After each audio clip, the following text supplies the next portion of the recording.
Now, one of the first and best ways for people to express interest in each other is with some form of glorious, perfect, wonderful, flirtatious eye contact. It's the easiest and yet could be one of the most trickiest ones to master. What's the difference between staring and eye contact? What's the difference between puppy dog eyes and sad eyes? What's the difference between looking at someone with lust in your eyes and appreciation, admiration, desire? We know with our mouths we can smile, we can frown, we can grit our teeth, and we know that we can see some of these things when we look into people's eyes. But do you specifically as a man or a woman know how to control your eyes in a way that speaks to what you want the other person to know? Are you staring and boring into someone's eyes, or are you making flirtatious eye contact? Are you activating someone's carnal and primal side, or are you freaking them out? Are you deeply penetrating someone with your eye contact in a way that causes excitement in them, or are you making them feel fear? Can you look at someone in a way that's safe and also dangerous or exciting at the same time? Exciting could be a little scary in a good way. It could give a little angst or nervousness in a good way. Dangerous could mean fun. Dangerous could mean highly sexually adventurous. Dangerous could mean something you haven't done before. But at the base of it is, something's here. Something's here I want to explore. I like what I see, and I've got my eye on it. I could hold eye contact with you for a while, and you better believe that when I'm looking at you, I'm looking right into you. I see you, and I'm present with you. And maybe if I'm getting the right signals back, I can show you with my eyes that I would ravish you. So eye contact, multiple times, many times, coming back for more, enjoying it. It can be such a wonderful tool to build interest and excitement. However, if you see a woman somewhere in a very active and social setting, and you've exchanged eye contact a few times, if you let it go and go and go, 5, 10, 15 minutes go by, you're likely going to lose the opportunity to engage, lose her interest, or someone else is going to go talk to her, or it might start to get weird because now it's established, and any minute now, when's this person going to come over? So it's being able to find the right time with all of this. And I also want to add that, yes, this is so tricky.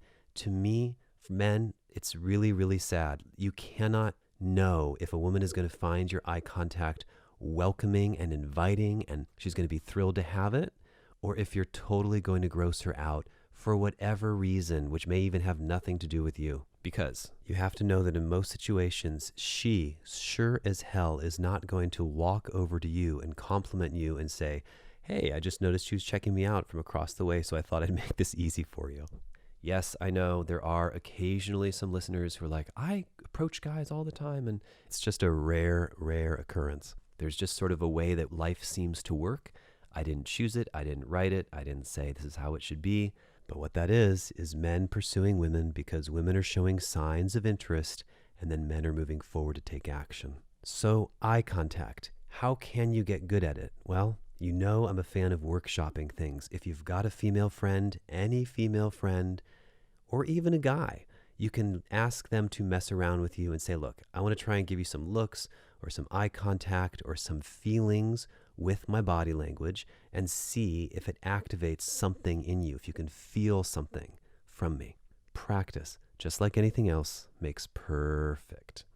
Next up is touching or some form of physical contact. Touching is what we do when we want the other person to know that we're interested in them and we want to use something other than, our mouth. To speak.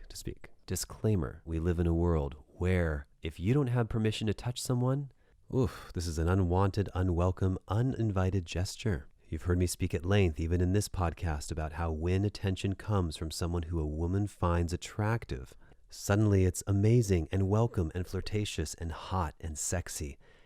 And when it comes from a guy who she just happens to find unattractive, Well, how dare you, Johnny, for looking in her direction, for even thinking that you could touch her? And if all that wasn't bad enough, in some places, in many places, touching someone without their permission is considered to be assault.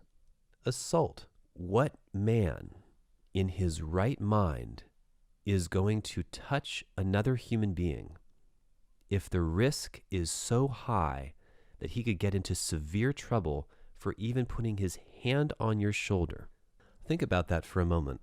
Think of all a guy has to go through just to do something that's welcoming or flirtatious or something that demonstrates desire toward you. The risk he has to take. In many social situations, it starts to feel like touching isn't allowed. We're not supposed to do that. And yet, for as long as human beings have been around, touching is the way that we escalate things into physical and intimate contact. And we don't just do it when we're ready to have sex. Ideally, and especially to a woman's preference, it starts much, much earlier. Let me repeat that one more time in a different way. Women listening, do you want the only physical interaction from a man to happen as soon as he's ready to have sex with you and vice versa? So no physical contact whatsoever until it's time for sex and then hands all over you. Of course not. Of course you want it to start earlier, way earlier. You want to have had a chance to get to know him and feel him and touch him and understand what his touch is like way before you have sex, yes? So understand that touching is part of this. If you're not going to be initiating the touching, he does. And it simply has to start somewhere at some point. And it could be as early as the first time you meet someone, or it could be on a later date. So to go back to the scale I was referencing earlier, where you're evaluating the type of woman that you want to have sex with, interact with, or date, does she fall on the scale where her actions, her gestures, and her body language are readable? Can you get and feel and understand whether she wants you to touch her or not? Are you a man who's looking to play it safe, to not create any trouble or problems for yourself? Are you someone who just wants to know right away what's going on? Well, here more than ever, this comes into question. If you're someone who enjoys being risky, then you just have to know that the consequences of your touching and your actions can always be read the wrong way. And just because you find someone attractive, or you think she looks inviting, or you think she looks nice, she could be thinking something entirely different. It does suck that we live in a world like this where everyone has to be so careful. It would be great if everyone could have the wherewithal to touch one another in ways that we all knew were welcome. No matter how intense or sensual they were, if there was an understanding immediately between both people of if that was okay or not, that would be phenomenal.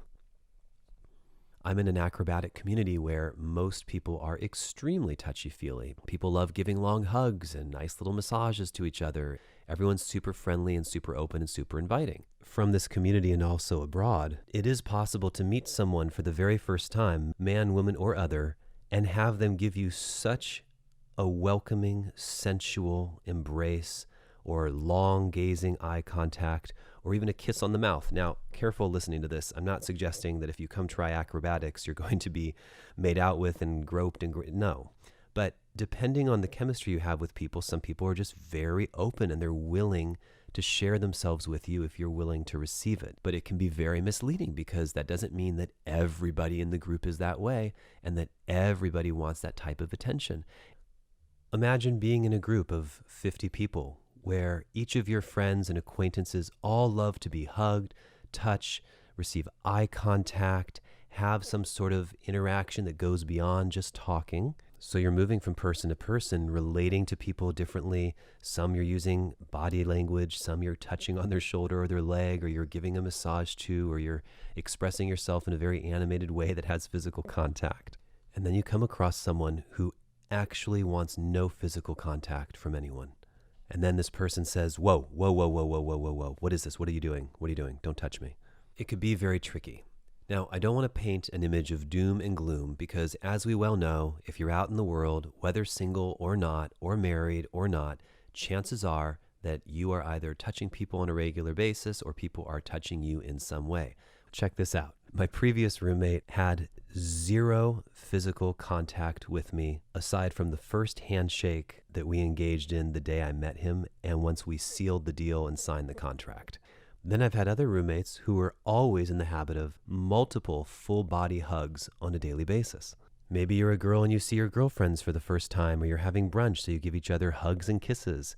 Maybe you're close to someone, so you cuddle up to them, or you spend time nestled in their arms while you're sitting in a lounge or on a sofa. Maybe you're just starting to see someone and you're escalating physical attention. These are all places where it's socially acceptable to touch someone when you have rapport with them, or they're showing interest, or you have sort of an established understanding. Touching becomes easy once you've met someone a few times, you've spent a little time with them, and you have a sense of who they are. The gray area and the tricky area is always the first few times, and especially the first time you meet someone.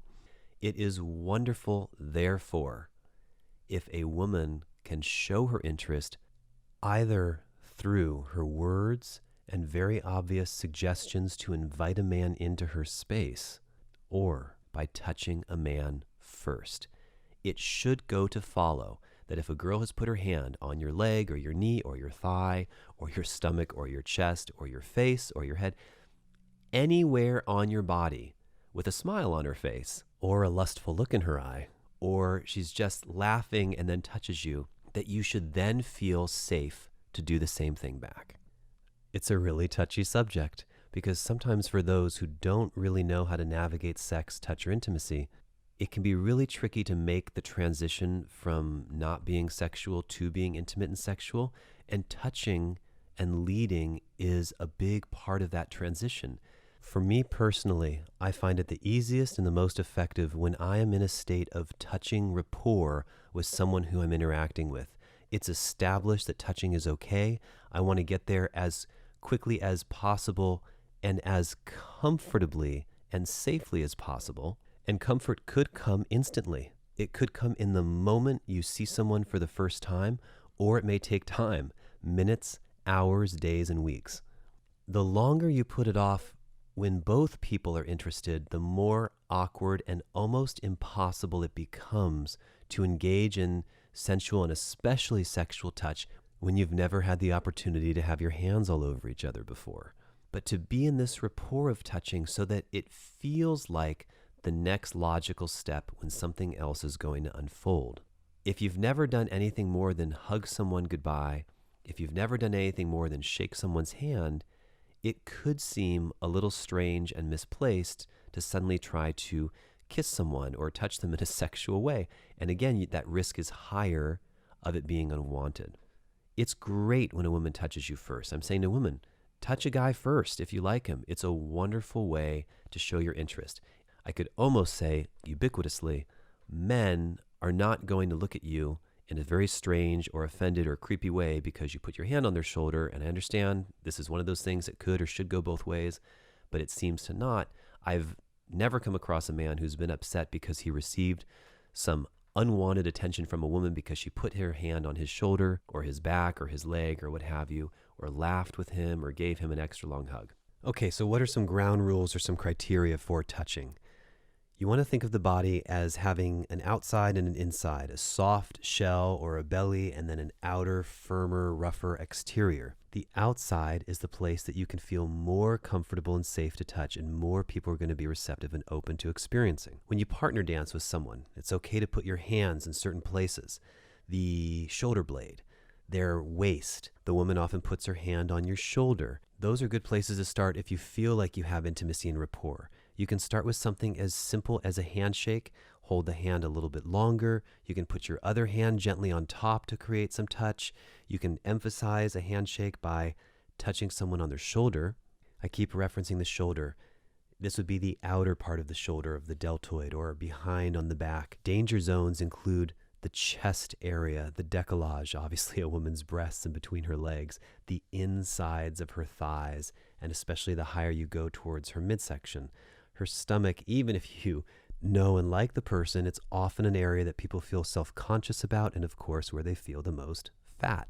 Hips can also be an area to cause some sexual excitement, and all of these things can work. They can work just fine if you have permission and the desire from the other person to touch you there. Then of course it gets more and more exciting.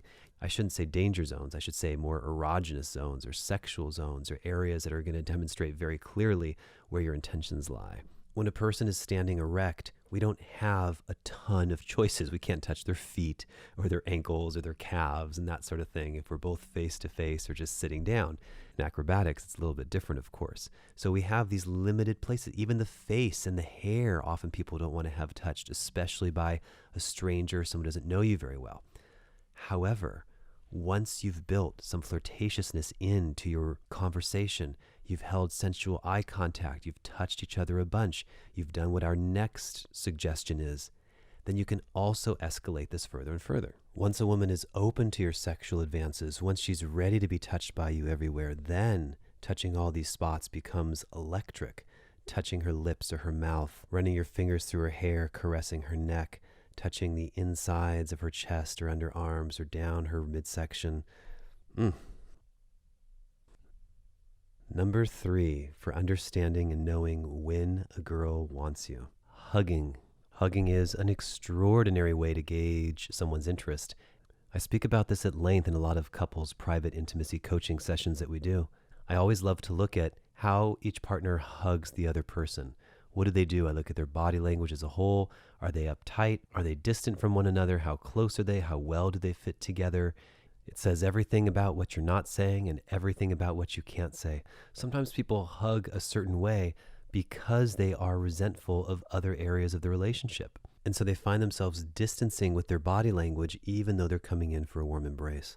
There are so many ways to hug someone and telegraph different emotions.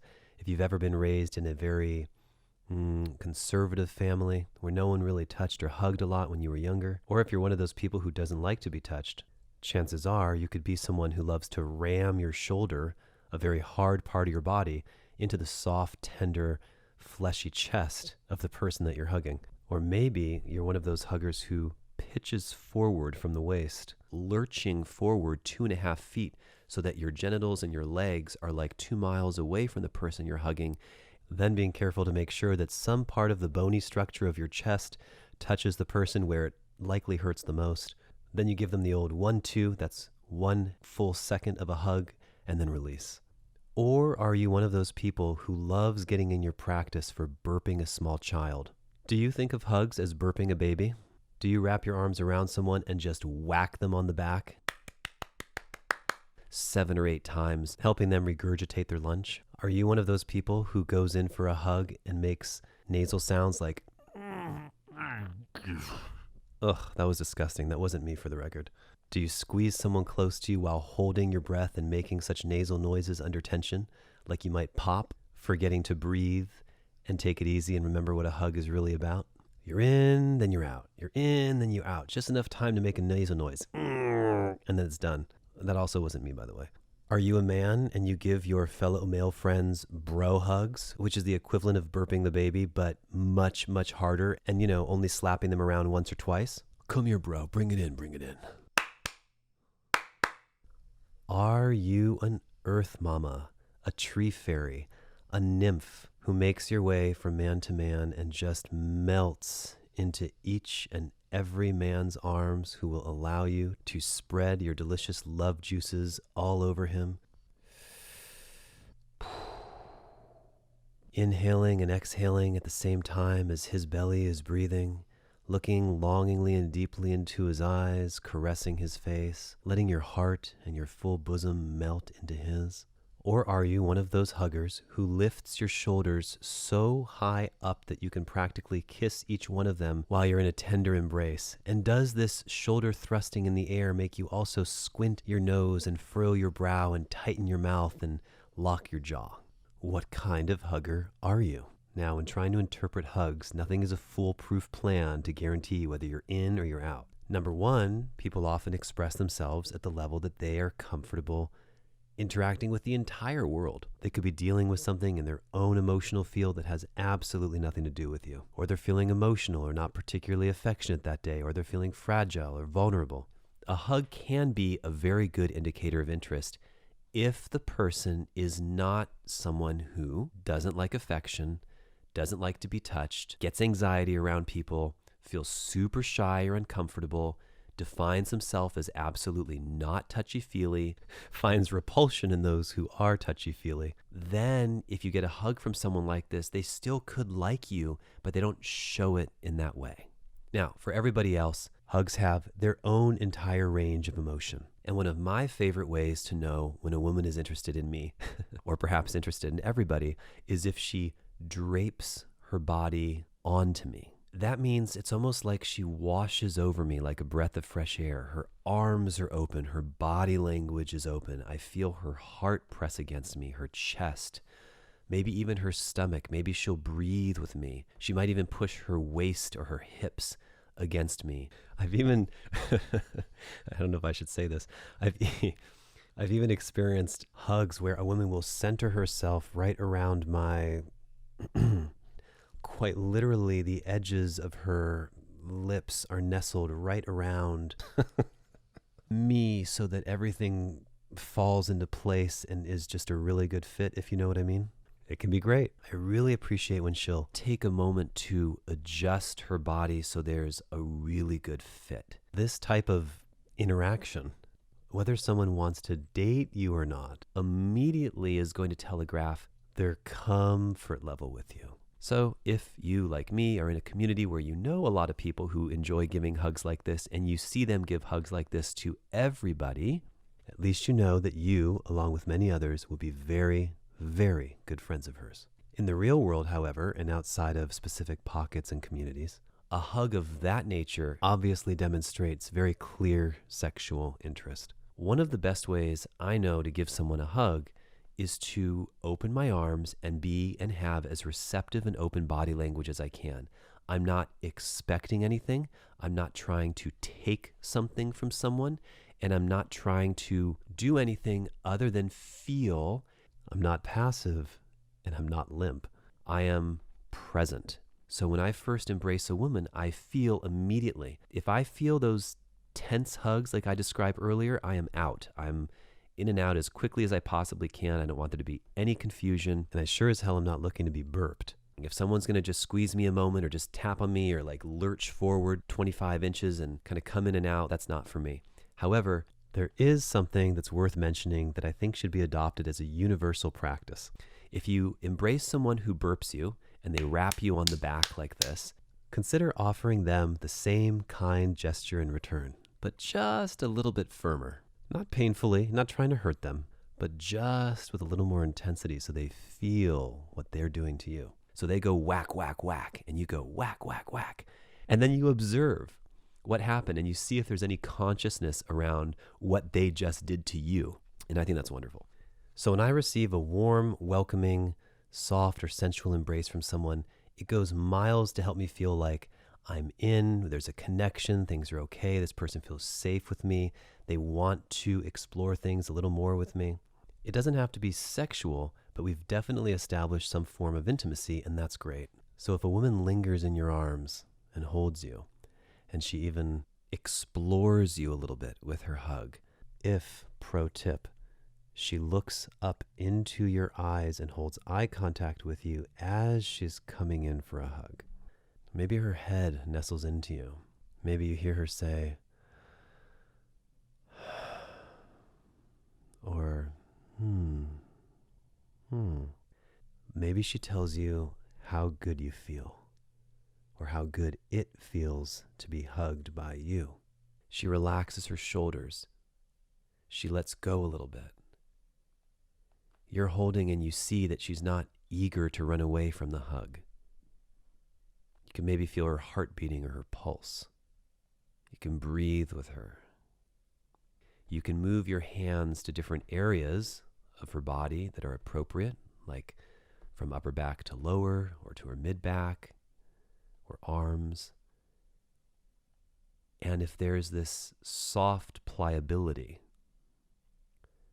then you know that one of her doors has opened. So now you've got great eye contact, a warm embrace, some intimate connection, some touching going on. You've got all three of these things happening. And all of that equals good chemistry. Wow, you never knew. Number 4, compliments and admiration. When you compliment a woman, it could bounce right off of her. She might deflect it. She might hear it so much that she just says, "Oh, thanks," and then quickly returns to her serious state, looks down into her phone, and turns her attention away from you. She might think the complete opposite about herself and not allow the compliment to penetrate. And you won't know. Did she hear it? Did she feel it? When you compliment a woman and you say very generic things like, "You look so pretty, you look so beautiful, you look great," these can be very effective done in the right way, but they often bounce off of women because it's something they hear all the time, or it feels inauthentic, or they don't know what else to say. So if you're going to do it, pick something specific that you really appreciate, something unusual, something that's likely she hasn't heard countless times before. Now, an interesting way to use compliments is done in the reverse when they come from women, and observing compliments as an indicator of interest, especially if she minimizes herself. "I can never do that," or "You can do these things that I'll never be able to do." Sort of a compliment to you / self-deprecation towards herself, which, by the way, ladies, you don't have to put yourselves down when complimenting. Or, "Oh, you could probably do it. You could do anything." Or, "Oh, it was really hard for me, but it'd probably be super easy for you." Or, "My God, look at the way you ... I wish I could do that." Or you hear mention of things like, "Oh, of course you'll be able to do it." Or, "Yeah, you're you. Why wouldn't that happen?" Or, "Of course you're going to make it work. You always get what you want." Or, "Fuck, you're so good at that." Are you famous? You behave like someone who's famous. Something where she's just certain that she's figured out a part of your personality that's a very attractive part. And by the way, if you notice, compliments from women tend to not be about your physical appearance, like, "Oh my God, your muscles are so big and bulging and beautiful," or "What a great ass you have," or "Your pecs are so big," or all these things that we work on, as men to sort of look sizable or feel manly. The compliments from women often don't come in that direction. I rarely like to say there's one way to do things, but when it comes to compliments, I do think there are a limited number of ways that are appropriate to take them.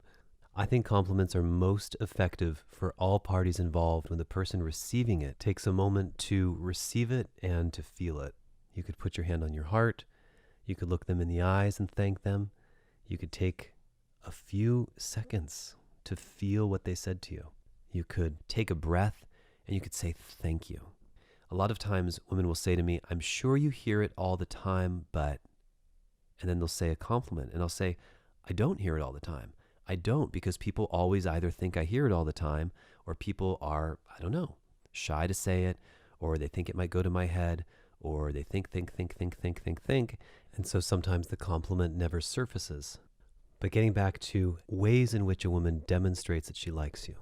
When a woman speaks favorably of you, or is admiring you, or really is paying attention to what you say and takes it seriously, wants to learn from you, these also can be taken as strong indicators of interest and curiosity. Now, I think men can learn a lot from the way women compliment men. In life, in the bedroom, out of the bedroom, we often do and say the things that we think we like, or we would like to have done to us. We touch the way we like to be touched. When we're expressing sentiments of love, we show them in the way we like to receive love, right? And so women will often compliment men the way they want to be complimented, making observations about them as people, things that you admire or like or appreciate, or very specific things about the way they take care of themselves, and of course, how they're so different from all the other girls. But men, what do? We see these incredible breasts bursting out of their low-cut top, and we want to go say, "Oh my God, you're so beautiful." We want to say it. And I say, resist. Save that for when you're already having sex with her and you know what they look like in their entirety. Maybe she's having a hard day, or she's feeling fat, or she's feeling challenged, or she's feeling down, and you see something about her that you love. And you go, "My God, you are so beautiful to me." Oh, that's when it has impact. "Hey, hello, you're so beautiful." There's not a lot you can say other than thanks. So complimenting a woman's ability or agility or skill or intelligence or sense of style, the way she does to you, can be really effective. But when you are a woman complimenting a man, you can in fact go to the physical. "Hey, wow, my God, you have great abs. Oh, your shoulders are so broad and big, very strong and powerful. Wow, you have an incredible looking back. I do think that men receive these in a much better way than women tend to when you point to a body part and compliment it. The other interesting thing to consider about physical beauty is a lot of what people are giving compliments to, the receiver really had nothing to do with the creation of it or why it looks that way, especially when it comes to her chest or her face and being pretty and that sort of thing. So when you tell someone they're beautiful, it's like, yeah, I mean, they were born that way. And they've done some specific things to enhance their appearance by sitting in front of a mirror or under threading or waxing or with makeup or with hair dye, etc. So what are you really saying at the bottom of it?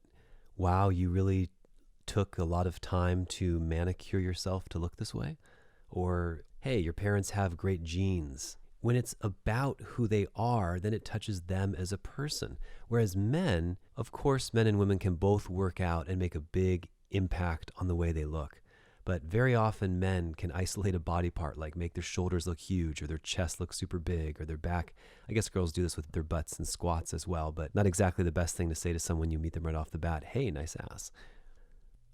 But, I mean, if a girl came up to me and said, my God, you have an incredible chest, or your abs are so beautiful. What a great compliment for a guy to receive. You know, men walk around most of the day not getting attention from women. Most of the time, unless you have a certain look or a certain ability or a certain presence, these poor guys are just running around looking at you, pouring attention to you, admiring you. So compliments go a long way.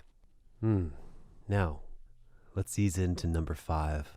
What about introducing sex and sexuality into your conversation? This is something we do as men, yes, and also can be an indicator of interest from a woman when she feels comfortable and safe enough to joke around with you about sexual subjects or introduce flirtatious comments.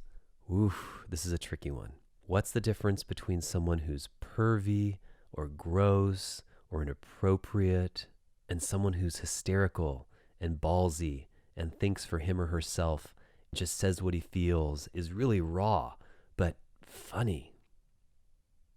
So often, the difference between creepy and sexy, as you well know, is literally whether the girl finds you sexually attractive or not. And that sucks, doesn't it? Why should you be the victim of someone else's discomfort simply because she's not attracted to you? At some point, there often is a place for good, delicious sexual innuendo. Referencing sex and intimacy in your voice, in your words, in your play on words and puns, in your jokes. Now, fundamentally, this is part of who I am. My preference is to do it in a classy, elegant, playful way that is not horribly overt or crass, blatant, over the top, extreme, raunchy, shocking, and super intense. Now, all of those things can have their place. There's definitely a time when shock humor is appropriate. But when you're just starting to feel a woman out, when you're starting to get a sense for how she feels about you and you haven't made jokes like this yet, then subtlety is your friend. Subtlety is what can help you get her to spill over into laughter. You have to take her temperature. You have to feel the climate of the room. Are your surroundings super refined and elegant where something like this just would not be appropriate? Or does the fact that they are so nice and elegant around you make it so that you want to stiffen your resolve and crack something that might be slightly inappropriate or shocking? If you're one-on-one with a girl, how can you begin to introduce sexual innuendo? I'll give you a silly example. I was in the kitchen with a few people the other night, and someone said, "Would you like me to put this back in for you?" To which I promptly retorted, "That's my favorite question. Yes, please." Those types of casual, offhanded quips that almost take the room a moment for it to sink in or wonder if you even intended to be sexual to begin with, or even a super witty response can be really powerful and effective. Sexual jokes and banter also need not reference what you want to do to her, and they don't have to directly reference genitals and overt sexual gestures, etc., etc. You can simply be planting the seed in general, and that is a wonderful way to build attraction. Now, you may have noticed throughout this section, I peppered in some sexual innuendo into the conversation that I'm speaking right now. If you picked up on it, great. If not, maybe go back and listen because I tried to make them pretty obvious. of where I was making reference to sexuality without saying to you, look, I want to do this to you or have sex with you. Sometimes a woman can be beyond obvious or extremely overt when she wants to express that she has sexual interest in you. Why is it useful for us to talk about the obvious? So that you understand how far it can go, so that you see what's possible, so that you might be inspired to try some of these things yourself if you're a woman, or see what you can do to activate this type of response if you're a man. For example, just imagine. Maybe a woman lets you know in no uncertain terms that she's spent some time in the bathroom masturbating to you, fantasizing about you, and coming while thinking about you. What if she told you that she's always wondered what it'd be like to taste you? Or how you kiss? Or what your lips feel like? Or how badly she wanted to enjoy your flexibility or your strength? These things can be so exciting for a man when a woman says them and speaks them, when she voices her desire. So sexy. Women, on the other hand, I think get overly preoccupied with mystery, making attempts in vain to maintain an air of mysteriousness, not wanting to be rejected, not wanting to give it all away. And I really want to be clear here about two things. Are you really ever going to give it all away? Are you really that basic that you only have two tricks up your sleeve, and once a man sees two things about you, has sex with you, or sees your boobs or something, that you've got no more value in your life or have nothing more to offer? Of course you're not that basic. And men, I have to say, it's really worth not being so married to this chase, and that once a girl lets you have her, that you're no longer interested. The chase really is an illusion. You can only chase for, a few minutes, a few hours, a few days, before the person who actually does want you but is playing coy lets you have her. But this idea of letting someone know what turns you on about them, when you feel like you have that rapport, you've built up the eye contact, you've seen there's desire, she's touching you, it's very clear there's some sexual energy there, then you can start to express these things. I can just imagine what an amazing kisser you're going to be. I love the shape of your mouth. I could only imagine what it would feel like pressed against my lips. I had a very interesting dream about you last night. Oh, you again. I was thinking about you a lot last night, actually. Oh, really? What were you thinking about? You see, it begets the next question. And then, if you see there's some curiosity and she wants to know, then you go a little further and share. But if you say, I was thinking about you last night, and she goes, oh, that's nice. Or, or, oh, really? Or worse yet, just gives you a cold-ass Brie Larson kind of look, then you know not to proceed. Okay, time for some bonus content. Flirting and all of the pre-coital activities we engage in prior to actually having sex are so interesting. They're so different in the animal kingdom and the bird kingdom with our aquatic friends. We all have these songs and dances that we go through, markers of interest, things that we look for to see and gauge the sexual fitness of a potential match. In the animal kingdom, they don't think before they speak, and they don't have to worry about consequences such as someone getting offended or someone getting upset, maybe even feeling a bit of embarrassment. But what they do have to worry about are other competing animals around them who might want to hurt them or kill them simply by flirting with or talking to the same animal. But when it comes to human interaction one-on-one, I think if flirting isn't something that comes naturally and easy to you, if it's something that you have to give a lot of thought to or you're unsure about, then starting with very obvious gestures from women, when they make it very obvious to you, knowing what those are and what gives you the green light to approach is going to be very useful. And then from your end as a man, using subtlety, starting off by being subtle, starting playful and gentle. But there has to be a big difference, and this is what gets people put in the friend zone too often, is being too nice, too sweet, too cordial, too accommodating, and not injecting any of that, that je ne sais quoi, that intensity, that manliness, that presence, that ruffling of feathers, or getting her feathers all ruffled, or getting her Twitter pated. And you'll hear people who talk about things like seduction or how to get the girl. they'll often use elusive phrases such as, you have to do it right. And you go, yeah, okay, so what's the right way to do it? It doesn't matter what you say, it's how you deliver it. Yes, that's true. So what are you looking for when it comes to your delivery and feeling into if a girl likes you? It's always a volley back and forth. You give some energy, you receive some. You give some, you receive some. If you feel like you're constantly giving energy to a blank slate or a wall or someone who's just barely giving you the level of response that you like, including on the phone and text message, move on. What are some general indicators of this?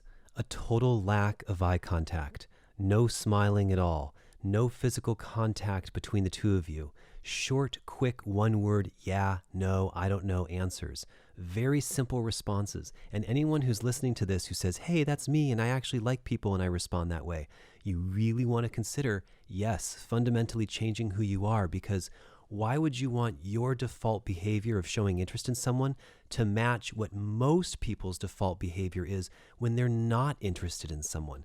That's what makes things very confusing. So if you're getting very little, she's not finding you amusing at all, she's not engaged or interested in details about you that almost anyone else would find boring, there's no touching going on, there's no curiosity, there's no wild blazing eye contact or flirtatious gestures, desire to move with you to a different part of the room or to go do something else, on to the next. But if, on the other hand, you're with someone who finds you funny, she's laughing at your jokes, she's amiable to your advances, and this is one of the additional signs you can look for in a woman, she'll go with you and accompany you on random little trips, such as an errand, or if you're up with a group of people by the beach and you go, hey, do you want to walk with me down to the shore for a little bit? I'm going to leave this party and go to such and such. Would you like to come? Or you invite her to an event and there's a receptivity, then you often have the green light.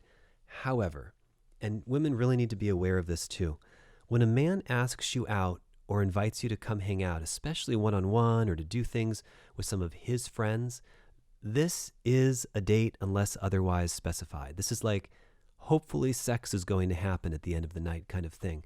If a man says, you know, I really could use some new friends, I'm not looking for anything sexual, I just want some companionship, well, then you know what it's all about. But when a man asks you out, and as a woman you think, this is just going to be something fun, or this could be cool, or I am seeing someone right now, but this new guy flirting with me right now hasn't made any sexual references, and he hasn't, tried to have sex with me, so I'm just not going to say that I'm seeing someone else.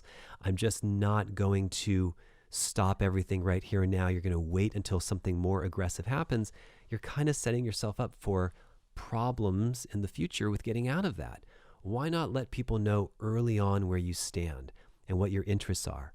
And certainly things can change and build over time, but when you're upfront with your communication, you can still be playful, you can still be mysterious, you can still be a little coy and shy and coquettish and all that fun stuff that makes sex so exciting. But being able to read someone easier in today's society is really what it's all about.